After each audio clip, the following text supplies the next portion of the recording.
Bitcoin's alive, what you gon' do? Man, pool fees are high. Ordinal. Where does it stop? Nobody knows. It's a revolution, ayy. Bitcoin is the one, no substitution, ayy. With Shizzy and Yagobi, it's Ordinal Revolution. Welcome back to Ordinal Revolution. My name is Shizzy. On this channel, we cover the entire Bitcoin Ordinal ecosystem. What is up, guys? We have an amazing show for you guys today. Like always, today we have the amazing Quary from Magisat. He has an amazing Ordinal project we're going to dig real far into. His mint is coming up, so guys, you got to be prepared for this. This is something that's going to be big, and we definitely want to showcase this. We want to showcase people like Quary, because Quary is like the definition of foundation, right? He's like he's one of the first people to do the sat hunting, and his group of people, and we definitely want to showcase people like this and give people more spotlight that they deserve, because they are basically the core of what we're building here. So, but without further ado, let's get the show started. I'm bringing my partner, as always, Mr. Yagobi. What's up, buddy? What is up? Good morning. Good morning. Yep. So today we have Quary. He's dropping his new project, Apostles of Creed, right? Of Greed. Yes. Of Greed. But it's a playoff of Apostles of Creed. So I think that's why maybe you're getting that mixed up a little bit. But yeah, it's hard to come out the right words. Yeah. I was thinking that real quickly, but yeah. Yeah. So really cool collection. 2,664 collectibles in there. And I know he uses the exotic sats with this. So which I think is going to be a theme with this collection if it extends to like any other phases and stuff. Yeah. And so, Quary is the founder of Magisat, right? It's a really heavily used platform in Ordinals. It's been around for a while, and he's been in the space for a long time. So not only is he a major provider of rare and exotic sats, but he educates people on them in their Discord, and he also helps people that has nothing to do with rare and exotic sats. Like I remember he helped someone that got their wallet halfway drained and stuff like that. So really great community member. I love that term. Rare and exotic sats. It sounds like what I mean. It sounds like rare to exotic, like or real world assets. But it's really cool. But it's digital. It's digital. I guess you can kind of put that bridge between the two now. But without further ado, let's bring in Quary. Quary, man, welcome back to Ordinal Revolution, sir. Hey guys, happy to be here. How are you? Yeah. Great, man. Great. Good. So last time we had you on, we took an in-depth look at like how you first started until what you were kind of really in the process of building Magisat, and now Magisat's kind of a powerhouse, right? It's kind of really doing really big things now with the rare and exotic sats, like Yagobi said, and it's one of the top 4 or 5 exchanges in Ordinals. Could you kind of like just take us from where we left off last time and kind of let us know like what's going on with the entire exchange today? Yeah, for sure. The space has changed a lot since we last been here, and I think we have a much bigger platform now with Ordinals. I've seen a lot of people onboarding the space. When we last talked, Magisat was in the oven, so to speak. I've had this set hunting operation. I was hunting for Satoshis, and I pretty much got pissed that I have no place to sell them because I was getting like dozens of uncommons and black sats and all sorts of rare and exotic sats, and the only type of deals were OTC. So I had this friend that was also sat hunting with me, and he was like, bro, start this platform because like I bet there's more people like us. I bet there's a lot of people that are trying to create super dope ordinal collections and they don't have enough rare sats to pick from. So I was skeptical at the beginning just because I know how much freaking work is needed to maintain and to build such platform. And then the guy said, look, if you start this, I'll be your first investor. I'll give you 100K, just start it. And I don't know, I want a small percentage, but I'll invest in the idea just if I know you're going to do it and take it seriously. And I was like, okay, hell yeah. And then let's fucking do it then. So I started Magisat, and I also like Renaissance market is a niche, so I dedicated the most part of my time and Twitter coverage to educate people about rare sats, because it's, let's say, a level above ordinals in terms of how hard it is to onboard a space, because there's always types of rare and exotic sats. There are these supplies which are a bit different from your usual ERC20, because you have the total supply that will ever be minted. Then you have the supply that's possible to obtain right now. Then you have the circulating supply, which is not locked in very old Bitcoin addresses. And then you have the isolated supply, which is actually hunted and brought to the market by hunters. And I'm happy to say that there are good people and very skilled people that are handling stuff like this, finding out supplies for rare sats. If you guys know Sat Hunter and Danny Deasy from Deasy Labs, they're Yep. doing a great job with this. They've put up an API that can uh, keep the supplies of different sats up to date, and we're also going to use that with Magisat. And we also created a research channel in Magisat Discord where we dive deep into new categories of rare sats, what should be worthy of a rare sat category, investigate the older categories, and check out where are they locked, if they're circulating, and so on and so forth.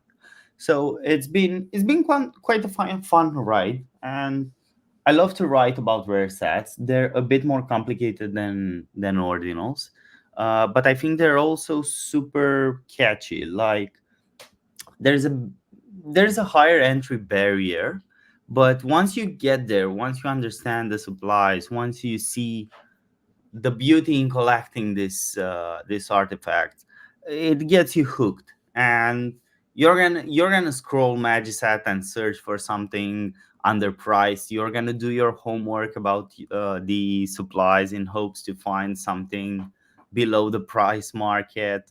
And it's a fun ride because some people list and sell them without properly investigating what they have. So we're at a time in the market where super nice opportunities can arise if you do your homework. And yeah, that's part of the reason why people love to scroll Magisat. Yeah, and about, I think Yagobi was saying about something that I've saved somebody from getting drained. I was DM'd at some point by some guy that had been drained. His seed phrase was stolen, and his items and Bitcoin were involved in unconfirmed transactions. And fortunately, like, it's super hard to save these people. You have to get to the job just at the right time. You have to have those transactions unconfirmed, but it's possible to RBF their transactions from Bitcoin Core. RBF standing for replaced by fee. So you could Hmm. launch some transactions with higher fees that overwrite the old transactions. So we have managed to do this, and the guy put up a tweet about this, and it went, uh, uh, I wouldn't say viral, but it was popular in the ordinal space. So people DM me ever since when they get their assets drained. I manage from time to time to rescue some, to RBF those Hmm. transactions, but I need to state this, that the success rate isn't great, because if your transactions are Yeah. confirmed, there's absolutely nothing I can do. Yeah. The best way to go about this is security, is never share your seed phrase, never put your seed phrase in shady websites. Doesn't matter how much FOMO you get, it's better to stay safe, to take calculated decisions, because I might not be able to save those assets. I might Yeah. not be at my PC. So absolutely do not rely on me saving your assets. Just be careful and keep your security tight. Yeah, and multiple wallets, right? I wouldn't. I have myself like 11 different wallets, right? And I think Absolutely. that's something you need to do. I would like what I like to do too is like with my Grails and stuff.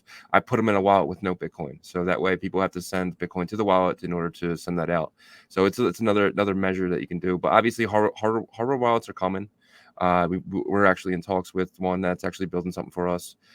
So it's that there's more security is coming for Ordinals. We're in very early days, but people like you, man, that are out here just trying to help people, just because again, you're one of the core people in Ordinals. So that's really amazing. Yeah, and it wasn't, uh, basically like an avocation or whatever to say that Corey is the guy that's going to help you every time. But the I think more than anything, it was just kind of shouting you out because you didn't have to do that, right? And I know it's like a headache to kind of go through all those loops, and you did help that guy out, and so that was awesome. And I think they knew kind of who to reach out to just by learning through your discords and stuff like that, because you guys educate very well. um Following up with what you spoke about in terms of like how the market possibly has changed a little bit and stuff like that, like from the last time we had you on, there was a project that launched called the Commoners, and it was the first 10K collection with uncommon satoshis. And I feel like it was like, if I were to grade it, I would say it would probably got like a C plus or a B minus grade in terms of how everything went with secondaries as well. Do you feel like the timing might have not been best for that, or maybe it was just maybe the art wasn't as popular? I'm curious on your thoughts on that, because as you know, I'm a big collector, and I'm excited for when that market gets huge, when your market gets huge. What are your thoughts on that? I think that Commoners was a very good proof of concept, and a very good way to show people that creating these huge collections on uncommon sets is possible, and it's also possible without a huge investment. Um, because they didn't buy the uncommon sets from the market. It was basically a system where users got their own satoshis and brought them to Luminex, and Luminex inscribed on those sets. Um, so it was bring your own rare sats type of thing, and I think it was served great as a proof of concept. I also think that it will accrue value over time, just by virtue of the fact that they're the first 10K collection on uncommon sets. I definitely feel that the art could have been much better. And I think that's one of the reasons um, for which we didn't see yet that high level of speculation over this collection. But I think it still holds some intrinsic value, and some value that will potentially grow over time, just by virtue of the fact that it's the first 10K collection on uncommon sets. We also have seen quite a spike in the price of uncommon sets when this was minted. Obviously, because people bought from the market to inscribe their own uncommon. And I think that, like a collection like this, kind of takes a lot of the uncommon supply from the market, because 1 month ago, if you looked at the total isolated uncommon sets in the market, it was something like 70K or 80K, around that range. So if you put up a 10K collection, you automatically get 10K of the supply. So that's like 12%, 13% of the supply gets inscribed. So it basically gets out of the virgin uncommon set market, um, which can be quite a supply shock for the market. And like, think about it, 5 6 collections like this, and there's almost no uncommon sat on the market anymore. So that's a nice thing. I'm super happy that commoners happened, because it's a super nice proof of concept. I think it demoralized a little bit people who aimed for this, Hmm. because the first 10K is already taken. But I think there's a lot of space for a collection on 10K uncommon sets that's actually executed properly. So Yeah. that's like executed properly. I mean, in terms of art, because the execution for commoners was super good, like the mint experience and all of that. But I feel like the art is lacking. Yeah. No, I agree with you 100%. And I have three commoners because, like I told you, I have that collector's gene in me. And so I agree the art wasn't the best, but there were a couple of the rare ones that I really did like in terms of art too, like the shark hoodies and stuff like that. And so, of course, I'm going to hold those just because, like I said, I'm a collector at heart. But yeah, it makes me actually want to pick up these virgin uncommons while Yeah. they're still cheap, because there's gonna be a point. Let's just say, because I just saw the karate championships inscribed, like these. You know what that is? It's televised, right? It's like a karate league, and they inscribe cards on Bitcoin. And so that's one just sports, like that's the kind of the tip top of tippy toe of the sports, dipping their toes into ordinals. Imagine if, like, NBA or NFL or a major one happens and they get these uncommon stats because they want to do rookie cards or something. Man, the virgin uncommon supply will be crazy low, and I'm definitely holding on to mine until that happens.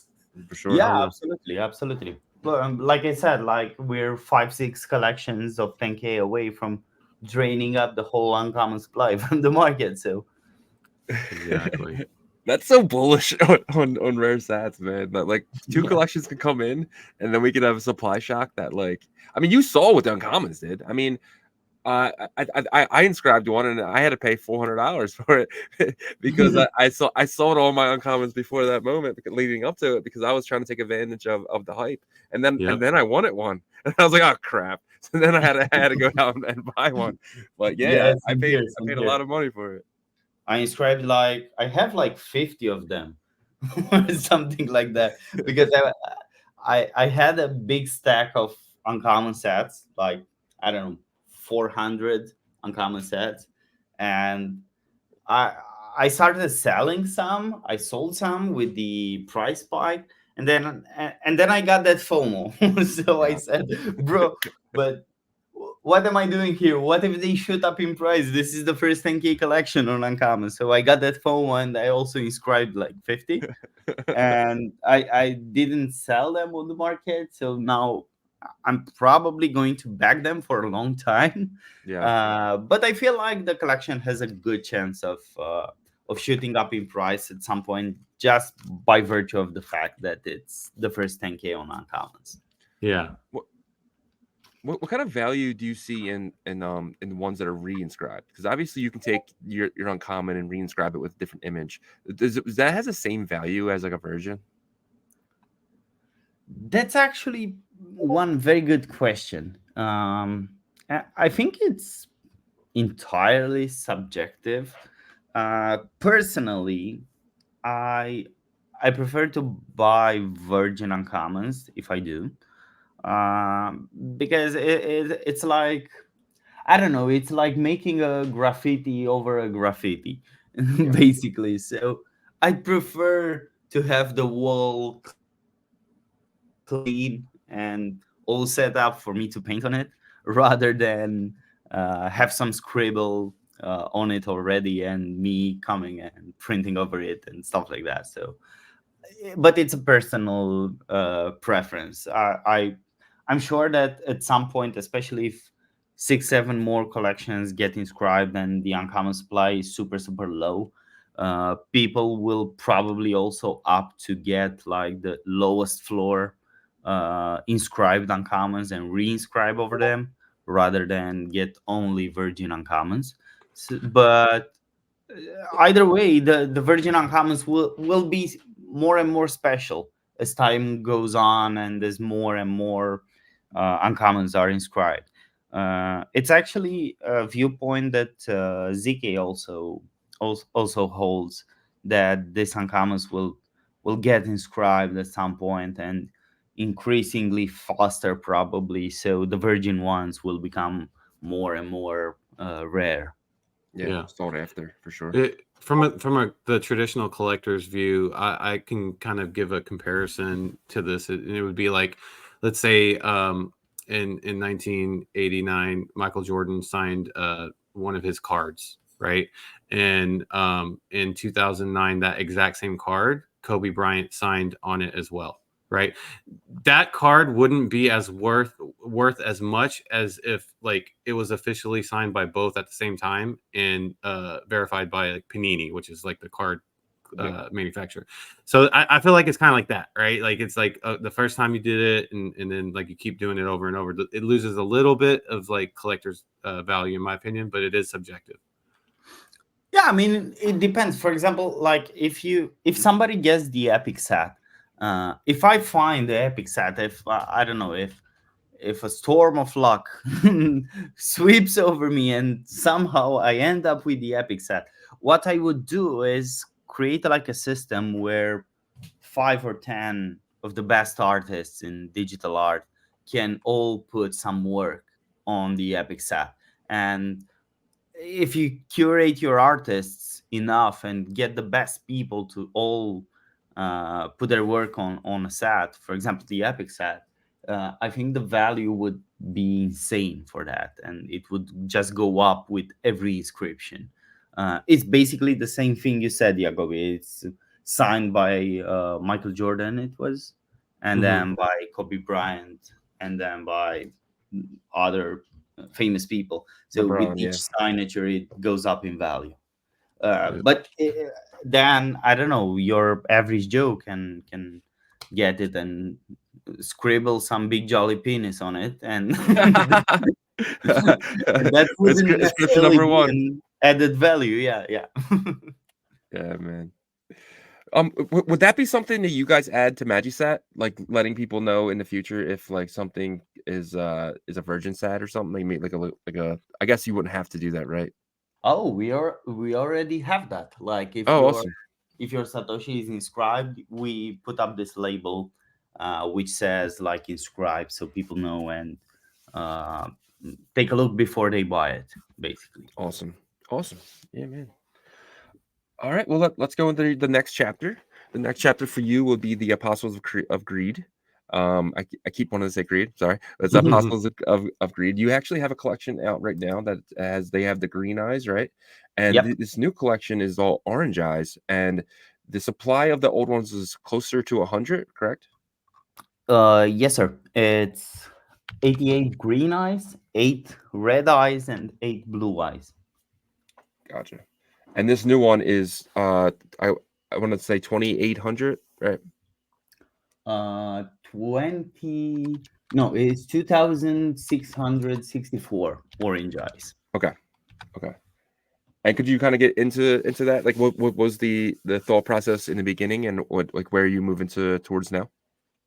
So, I want to create this series of 7 masterworks, and I started with that butterfly inscribed on a Block 9 palindrome.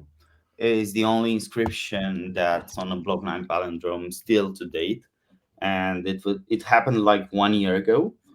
And I've made this collection around it. And basically, the theme was super bright, like all light, butterflies, symmetry, beauty, and stuff like that. And um, for the second masterwork, I wanted to like drastically shift directions. So I made the first masterwork with the theme of light and symmetry and beauty and stuff like that, and I wanted the second one to be darker, to be much more shady and ominous. And my inspiration for this is mostly from software games. I'm not sure if you ever played like Dark Souls, Elden Ring, and stuff like Yep. that.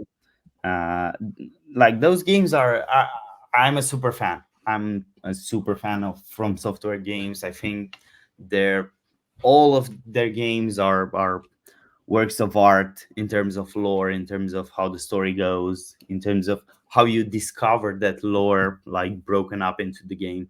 And also, I'm a super fan of Bloodborne, who has this Lovecraftian universe, and it's super scary and ominous. And I wanted to take some of these elements and put them in a collection, and have this weird and sinister lore about these apostles, and try to create this universe around them where they're like this corrupted souls that have one sole purpose. It's let's say it's also a warning for people in crypto. The Apostles of Greed collection, it stands as a reference for people who get lost, especially in bull market, who get lost to their greed, and start being a little inhumane, and start scamming people and doing nasty shit in the space. Yeah. So it's also a sort of a reference to that. But the lore basically stands for uh, there's this tome which is called the Tome of Ren, which is actually an inscription for which I found a sat called A Dark Future. So the Satoshi has that name, and I inscribed this tome on it, and it actually has a story. When you click on it, it has an audio that plays, and it's basically the intro of the story for the Apostles of Greed. Um, and I wanted to expand this collection now, because the end game here is to develop the story, to create it, and to try to create it in a way in which holders have some decisions about how the story plays out, sort of like a Bandersnatch, if you want. And holders will have some choices, like with their character, because in the end you have a game character or more when you hold uh sorry, not a game character, a story character, when you hold one apostle, and you can dictate some things about the story, the lore of that apostle. So that's my end game, to actually parent child a full story to the Tome of Ren, which uses these apostles as game characters. And yeah, I'm hyped to do this. I never tried this before. I am super geek when it comes to like From Software games and this kind of universes. I am in touch with a holder of mine who's actually a writer, so I think that will be a very useful helping hand for me. Uh, but yeah, I mean, I'm doing something new. I'm trying something new. I'm not sure that I'll be good at it. I'll definitely try to make a super cool story for them, and I'll definitely admit where my skills aren't enough and get somebody to help me out with that. Um, so yeah, that's the main idea. And with the Apostles of Greed Orange, I think they're on Magic Eden. I think you can find them there. They Yep. have the I got him same right name, here. but an orange dot near the collection. um with the Apostles of Greed Orange, firstly, I wanted to reword my previous holders a little bit. Then I wanted to create like more characters in the story to get more people to read the story, because the old collection has 100 pieces. So it's quite a small community, but now that 2,664 people will hold this ordinals, then more people will be involved in this collection. And I mean, hey, when there's more minds at work, it's a better thing always. Yeah. So I just wanted to get more people in to create more dope game characters. And yeah, as with everything I do, I try to be very, very careful at the details, um, because I have this theory that you can't really offer utility to NFTs for the long run unless you either make them a security, or you enforce royalties in such manner, uh, like Yuga did, for example. Like, I think Yuga realized that it's impossible they keep offering utility without enforcing royalties. They would probably have no issue to keep offering utility for the next 5 years, but probably they sat around the table and said, okay, we can do this for like 10 years, 5 years, but we can't go on forever, so we need royalties. And basically did this marketplace with Magic Eden just for this purpose. Yeah, man. um, yeah, I because of that, because I'm super aware that you can't offer utility on the long run, I'm trying to put almost all the effort before the collection is released. And that means finding one of the dopest rare sets I can find. Right now, the Apostles of Greed are inscribed, and they're inscribed on the oldest Block 9 sets that are out there. Um, of course, we can expect 1 week, 2 weeks from now for another collection to find the oldest, some older rare sets. But as it stands to date, they're on the oldest Block 9 sets. So what it means is that they're uh, from they are also from the 450x category, which means that they're from the first Bitcoin that left Block 9, which is the first Bitcoin in circulation. Yeah. Uh, so by having one, you also have a Satoshi from the first Bitcoin that ever entered the market, basically. That's crazy. And That's yeah, that's the one that Satoshi sent Hal Finney, correct? yes, sir. Yeah, Okay. the 10 Bitcoin transaction. And well, it's a little bit out of place to say the first Bitcoin, but in terms of IDs allocated to Satoshis, those are the lowest IDs, basically. Yeah. Gotcha. Yeah, man. Yeah, and aside from that, I try to put a lot of effort into detail before the collection is released. I try to. So, what I did with Apostles of Greed, 888 of them have inscription IDs that start with 5 8s. Because in the lore, there's this motive of the 8, which stands for basically the 8 doesn't really exist. The 8 is what the apostles are searching for, and it represents from for them infinite wealth.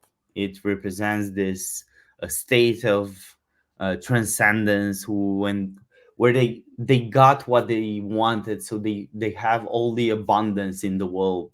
But that's not really bound to happen, as it's not bound to happen for anyone in the world, basically.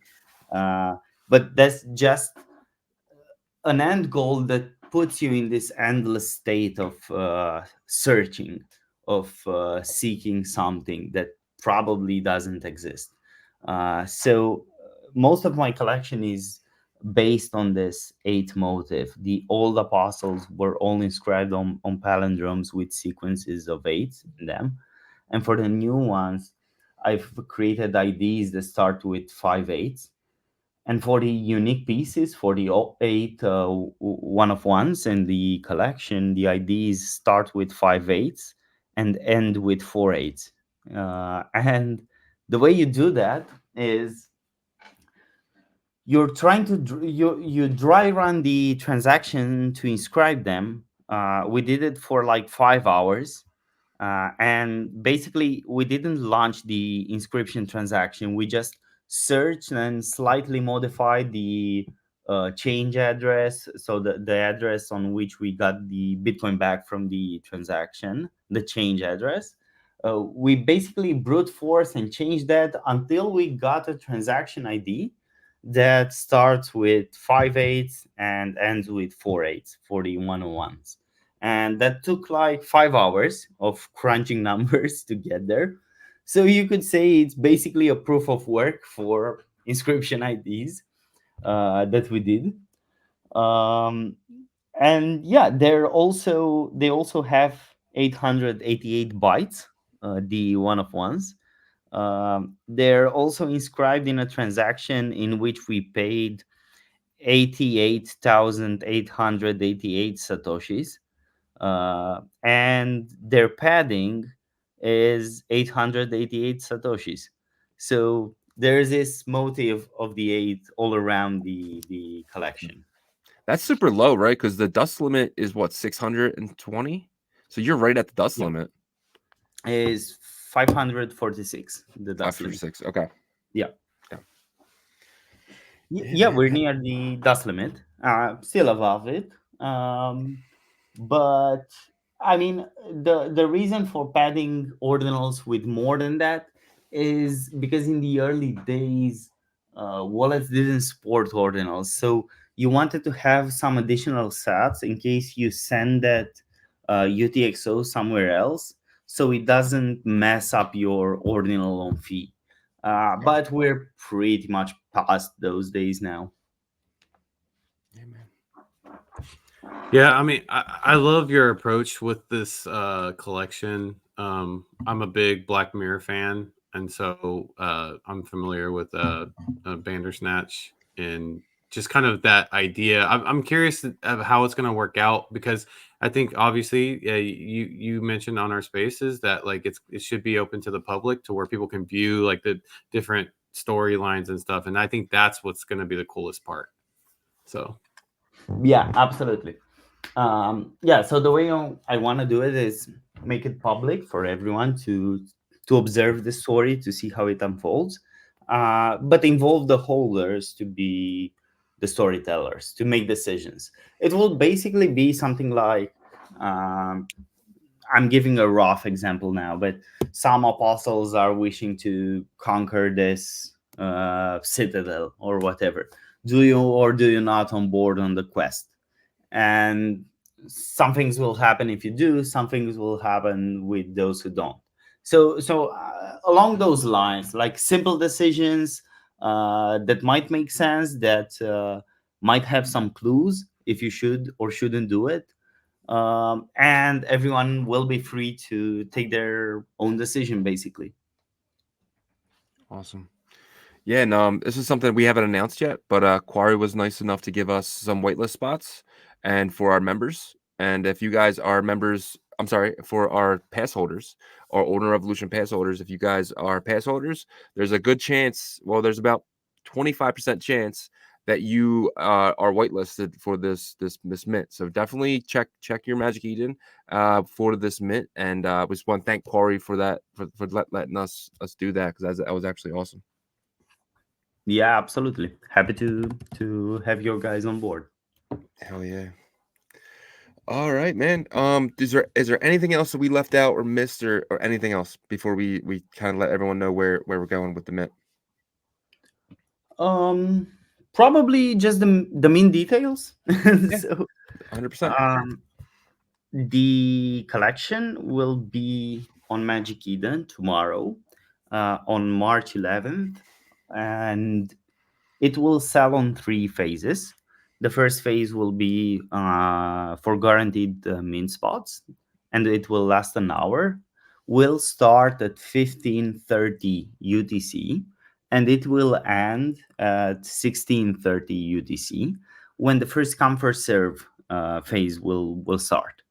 That will also last an hour. Then we'll have the public phase, and then we'll have an indefinite claim for people that participated in the pre-sale, which is live right now. Um, and yeah, then we need to start working at the story. We need to see a good price action, hopefully in the floor price, and I need to get some fucking rest, I guess. Yeah, Yeah, that would man, be you've been good. working your butt off, man. Definitely. Yeah, All right. I think So I got that's about it.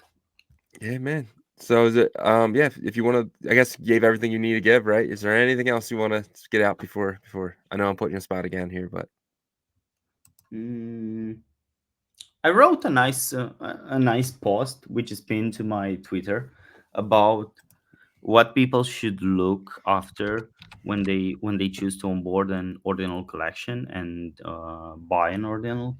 I think those, at least for me, is the way I buy things and the way I curate collections. Sorry, it's not the pinned one. It's two tweets down. I think I tweeted the pre-sale. Um, that one. is it right? No. That's Jesus Christ. This one. This one. Up. Oh, sorry. Go back. One more above. That one. Yeah. Okay, so this tweet is about, it chills a little bit the collection in first part, but then it's stating the elements a good collection should have. Of course, it's my view, and I recommend viewers to try and check those aspects of the collections they buy. Um, and what I do is also I pretend that nothing the founder says it will be true when I buy into something. That's my approach to buying into something. Like, I pretend that nothing will happen, that no promises will happen, and I still try to see if the collection has some sort of intrinsic value by virtue of its architecture. Basically, I look if it has a good provenance. I look if it has rare stats, if it has low inscription IDs. I look at art if the art is good.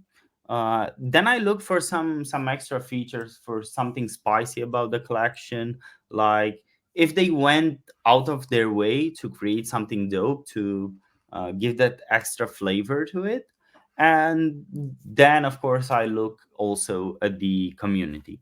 But I pretend that everything the founder says will not hold true, and I just curate my collections that way. And I think it's a healthy approach. It's my approach, so not necessarily a must follow, but it's my approach, and it worked quite well for me now. And I recommend the same thing to my friends and to people that follow me.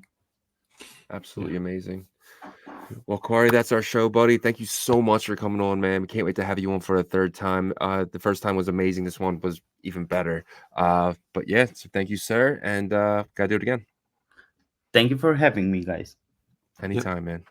Take Cool. care. Cheers. Absolutely amazing. Quary is always great to have on. Like I said before in the beginning, like he's definitely building a foundation, and now he's kind of showcasing his skills a little bit with this Ordinal project. And I will be a mentor. Hopefully, I would love one. If one of my wallets got picked for that whitelist, but absolutely amazing. Yeah, and it's just like these are the type of founders that you want to be involved with, in my opinion. Not financial advice. I'm talking about like their collections, is because they've been here since the start. They're passionate about it, and I think his strategy on like getting into like curating his personal collections and portfolio is really smart, because a mentor that I look up to is my brother, my older brother, and he's really successful in his business. And he always tells me, if you don't set too many expectations for people in general, you won't get let down as much. And so you just kind of do what you are passionate about, and then have your motivation and ambition and stuff. Obviously there's caveats to that, right? But and then you'll be happy. Because I think that's what the approach that Quary takes. He's like, I don't want to, like, anything the founders say, I'm just throwing out the window. I want to get into this because I like it for a reason that I like it, not because anybody else said anything. So yep, absolutely amazing, guys. Please hit the like, hit the subscribe, hit the little bell icon. Check out ordinalrevolution.com. We have some of the best articles in the game, and especially we have our store as well. So check that out if you need any merch at all. And that would be really cool to kind of get one of these ordinals so we can kind of put our ordinal on the shirts. Yeah, because that would be cool. That'd be badass. I do definitely like the art there. But yeah, guys, check us out, and that's our show. Peace. Ordinal Revolution. Let's go.